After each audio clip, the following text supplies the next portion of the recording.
When you're making a planet-hopping space film, odds are you're gonna have more than a few aliens hanging about. And with otherworldly life forms comes some rather grueling time spent in the makeup chair, and the Guardians of the Galaxy films are not immune to this fact. Not all of the actors involved in those films got to avoid the hours of makeup application required to turn them into their now iconic characters like Vin Diesel and Bradley Cooper did. So sit back and relax while we take a look at the transformations the main cast had to go through to appear on the silver screen as the Guardians. If you enjoy this video, be sure to hit the subscribe button and click the bell to be notified when we upload fresh content. Gamora.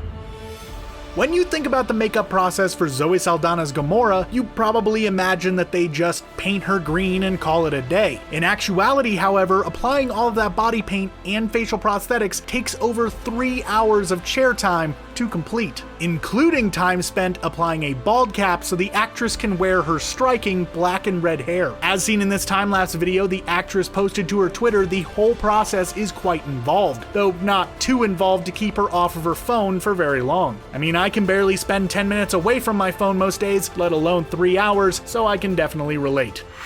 Drax.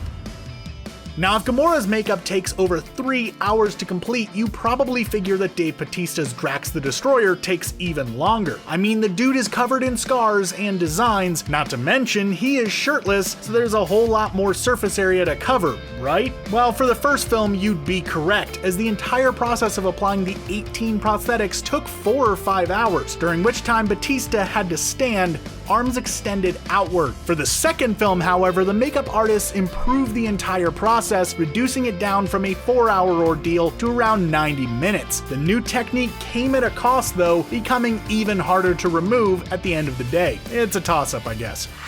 Nebula.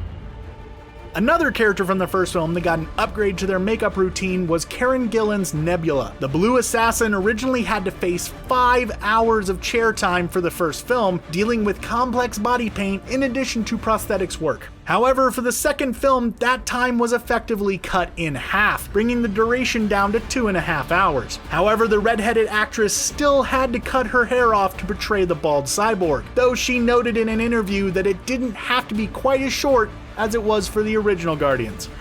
Mantis.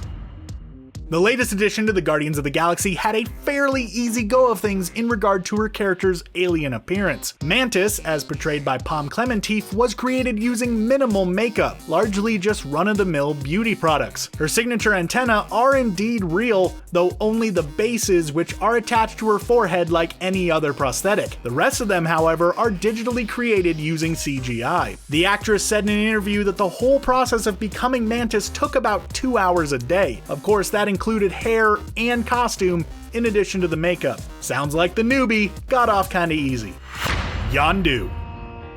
Actor Michael Rooker may have had the worst of all worlds when it comes to his character's appearance. To bring Yondu to life, Rooker had to endure around 4 hours of makeup work for the first film, which did see a reduction down to around 2.5 hours for the sequel. His routine involved not only having his face, upper chest, and hands all painted blue, but also had complex facial and head prosthetics applied, along with finer details such as veins and small scars painted onto his face and hands. His head fin in particular was not only difficult to put on, but would also cause the actor trouble both on and off the set. He would often forget that it was there, causing him to scrape and bump it on doorways and ceilings. And it did add around 8 inches to his height, so you can't really blame the guy for that.